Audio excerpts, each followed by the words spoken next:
chances do Vasco no Campeonato Brasileiro, últimas no mercado. Falo também sobre bastidores, finanças e muito mais. Fala aí pessoal, eu sou Jorge Nicola, bem-vindos a mais um vídeo do canal, sempre bom ter vocês por aqui, sem perder tempo, pedir para deixar like, se inscrever no canal e ativar as notificações. Hora de falar sobre o Vasco da Gama. Cruz Maltino briga pelo quê? No Campeonato Brasileiro, nesse momento o time é o 9º colocado, 36 pontos conquistados. Torcedor do Vasco, diante do bom momento do time, 4 vitórias nos últimos 5 jogos, terceira melhor campanha do retorno, está focando a briga por Libertadores da América. Fui consultar os matemáticos da Universidade Federal de Minas Gerais para entender as possibilidades do Vasco. Para o pessoal da Universidade Federal de Minas Gerais, chances de Libertadores de apenas 8%. Da Sul-Americana, 64%, rebaixamento 1,3%. Mas, porém, contudo e todavia, esses 8% para Libertadores levam em consideração apenas um G6. Hoje a 6ª colocação é do Bahia, que está 3 pontos à frente, não, são 7 pontos. 4 e 3, 7 pontos de vantagem em relação ao Vasco, tá? Só que tem um detalhe super importante. Se o Flamengo ou o Palmeiras forem campeões da Libertadores e o Cruzeiro campeão da Copa do Brasil, o G6 vira G8. Dessa maneira, o Vasco precisaria apenas ultrapassar o São Paulo, que está logo à frente dele, a diferença de apenas 2 pontos. Diante disso, dá para dizer, especialmente pelo ótimo momento do Vasco, que o Cruz Maltino entrou para valer na briga por vaga em Libertadores. Mas vai depender de suas forças e também de uma combinação de outros campeões para que existam mais vagas em Libertadores da América. E você, o que pensa sobre o futuro do Vasco? Registre sua opinião no espaço para comentários, beleza? Quero falar agora sobre Elinho e a especulação de que o ex-atacante do São Paulo e do Red Bull Bragantino pode virar reforço do Vasco. Muitas novidades e barulhos com possíveis reforços Cruz Maltino, certo? Já falei para vocês que a possibilidade do Renan Lodge ser contratado está completamente descartada. Conversei com o empresário dele, que afirmou que não foi procurado pelo Vasco e que hoje a prioridade do atleta é fechar com a Inglaterra ou com a Itália. Pois bem, sobre Elinho. Antes de gravar o vídeo, conversei com um dos representantes do atleta. Ele tem sua carreira gerenciada pelo Giuliano Bertolucci. A resposta foi de que o Elinho, enfim, conseguiu engrenar com a camisa do Toluca do México. Primeira temporada difícil, em que ele foi muito mais reserva do que titular. Nesse início de temporada no México são 7 jogos com 3 gols e 3 assistências, titular e peça importante na equipe mexicana. Diante disso, o negócio fica já praticamente impossível, mas as cifras são ainda piores. O Elinho havia sido contratado do Red Bull Bragantino por 13 milhões e meio de euros. E na baixa, na temporada passada, enquanto era reserva, o Toluca pedia os mesmos 13 milhões e meio de euros para fazer negócio. Nesse momento não há intenção do Toluca em vendê-lo. Então, para contratar o jogador vai haver uma necessidade de investimento superior aos 13 milhões e meio de euros, que equivalem a 86 milhões de reais. Você, torcedor vascaíno em sã consciência, acha que o Vasco tem hoje capacidade para investir 90, 100, 110 milhões de reais na contratação de um único atleta? Com a lembrança de que o Vasco recentemente precisou recorrer à Crefisa com um empréstimo de 80 milhões de reais para pagamento de contas emergenciais. É muito claro, óbvio e nítido que o Vasco melhorou de patamar financeiro, estrutural, as mexidas e mudanças têm sido extremamente positivas. Mas hoje o Vasco ainda não é capaz de fazer um investimento desse tamanho. Dá para descartar qualquer possibilidade de o Elinho virar reforço Cruz Maltino para 2026. Qual é uma proposta na casa dos 15 milhões de euros pelo Raia? O Vasco vende? Não. Pergunta é do Cairo Rodrigues. O Vasco chegou a ter uma sondagem de 17 milhões de euros e decidiu não vendê-lo. No início da temporada, o planejamento do Vasco, isso que me contou foi o Marcelo Santana, que era o executivo de futebol do Vasco na época. O Vasco inicia a temporada projetando uma venda do Ryan entre 14 e 15 milhões de euros no meio do ano. Chegou essa proposta, essa sondagem, que poderia se transformar numa proposta no meio do ano de 17 milhões de euros. E o Vasco entendeu que não vale a pena, o futebol do Raia cresceu demais desde a chegada do Fernando Diniz. Esse é muito mérito do Diniz. E aí, diante desse cenário, hoje o Vasco trabalha com uma pedida de 30 milhões de euros. Vai chegar esse tipo de proposta? Difícil, mas o cara tem jogado muita bola, tá bom? Para mim, o Rayan vale no mínimo 30 milhões. Se ele jogasse no Palmeiras, pelo menos 40. Leonardo tocou num ponto importante. Os clubes com mais capacidade financeira são capazes de receber mais dinheiro pelos atletas. Porque eles não precisam aceitar a primeira proposta que aparece, né? O Vasco tem resistido. O Vasco já recusou 17 milhões de euros. O que é um baita movimento do Pedrinho.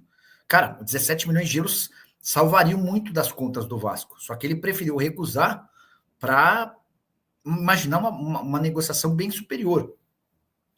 Se o Ryan jogasse no Palmeiras, o que joga no Vasco, os clubes nem apareceriam com 17 milhões de euros, porque com 17 milhões de euros, a Leila nem aceitaria se sentar para conversar.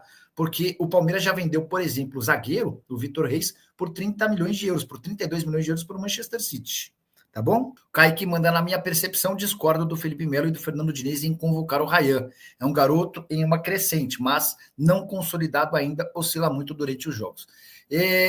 Eu entendo a pressão do Diniz, até porque o Diniz tem dependido demais do Ryan, né? Mas eu não o convocaria ainda, tá? Acho que... E aí eu vi muita gente, por exemplo, também pedindo a convocação do Vitor Roque, enfim, também não convocaria. Eu acho que os caras, para serem convocados a partir do futebol brasileiro, eles precisam jogar muito bem por bastante tempo, tá? Não que eles não mereçam nunca mais ser convocados, mas mesmo o Caio Jorge, antes dessa nova fase que não é tão boa, eu dizia que o Caio Jorge precisava jogar com por um pouco mais de tempo naquele nível, enfim. Eu tenho uma opinião meio chata em relação a isso, eu sempre tendo a esperar um pouco mais do que os demais, tá bom? Tá afirmando que o Vasco vai para a Libertadores. Uma curiosidade, o Vasco tem hoje a terceira melhor campanha no retorno do brasileiro. É óbvio que o trabalho do Diniz é importante, mas o Diniz está há mais tempo no Vasco do que a chegada de reforços. Então, eu acho que, por exemplo, Carlos Cuesta, Robert Renan, esses foram fundamentais, né? O Andrés Gomes um pouco menos, o Cauã no meio campo, o Matheus França ainda não conseguiu vingar, mas assim, hoje é um Vasco mais coletivo, hoje é um Vasco mais... com mais peças de reposição, não é só um time, né, no campo. Você tem algumas boas alternativas no banco de reservas, tá bom? Elinho, Renan Lodge e Nino no Vasco pro ano que vem. Sabe algo a respeito? Tatiano? E assim, eu sou um dos jornalistas que mais vive de mercado no país, né? A janela está fechada, ela só reabre em 1º de janeiro, mas você vai ver nos meus vídeos, praticamente todos os vídeos tem alguma coisa relacionada a mercado. Mas, cara, eu nunca vou ludibriar nem enganar ninguém. A história do Renan Lodge é completamente irreal. Isso quem me falou foi o próprio empresário do Lodge. Eu conversei com o Pablo Miranda essa semana, depois que um canal de vascaínos publicou que já existia uma negociação. Ele pode estar me enganando? Pode, mas, cara, não sei se o Pablo Miranda tinha motivo para me enganar. O Renan Lodge entrou com uma ação na FIFA contra o Al Hilal, pedindo a rescisão do contrato. Ele já ganhou uma permissão para voltar a jogar, ainda que em caráter provisório, até que a decisão final seja tomada. Mas por que o Renan Lodge descarta jogar no Vasco e no futebol brasileiro? Porque ele já tem 2 conversas com times da Inglaterra, da Premier League, e um time da Itália, com perspectiva de salários muito melhores e visibilidade muito maior do que no futebol brasileiro. Tá? Então é por isso que o Pablo Miranda está descartando. Primeiro ele assegura que ninguém do Vasco procurou, e depois ele diz que não tem a mínima chance de jogar no Brasil em 2026. Sobre Elinho, o Corinthians chegou a demonstrar interesse em contratar o Elinho, e a pedida do Toluca, que era o clube que o contratou, era para vender pelo mesmo valor que ele tinha comprado. Quer ver, ó? Ele era Toluca, era mais ou menos 13 milhões de euros, alguma coisa assim, quer ver, ó? E aí, 7 jogos e 3 gols. Ele tá bem, o Elinho, nesse início de temporada, hein? 7 jogos, 3 gols e 3 assistências. Melhor. Total, né? Vamos pegar tudo. 10 jogos, 3 gols e 4 assistências. Ele tem 7 participações em gol em 10 partidas. Na primeira passagem, na primeira temporada lá no Toluca, eram 24 jogos e 3 gols. Então ele tem muito mais participação agora em gols em 10 jogos do que no ano passado em 24. Então parece estar se adaptando ao futebol mexicano depois de uma primeira temporada abaixo. Ele foi comprado por 13 milhões e meio de euros. No ano passado, na última janela em baixa, quando ele foi procurado, o Toluca disse, para vender a gente vai querer pelo menos recuperar os 13 milhões e meio de euros que a gente investiu. Pessoal, não se fabrica dinheiro no Brasil, né? Muito menos em São Januário. Não tem lógica nenhuma o Vasco investir 13 milhões e meio de euros num atacante. Não tem como. O Vasco não conseguiu ainda vender a SAF, o Vasco não tem um investidor, o Pedrinho tem conta pra caramba para pagar, não tem lógica uma possibilidade dessa contratação. E o Nino, o Zenit não quer vender nem por 8 milhões de euros. Ele comprou por 5, hoje está valendo 8, 9, 10.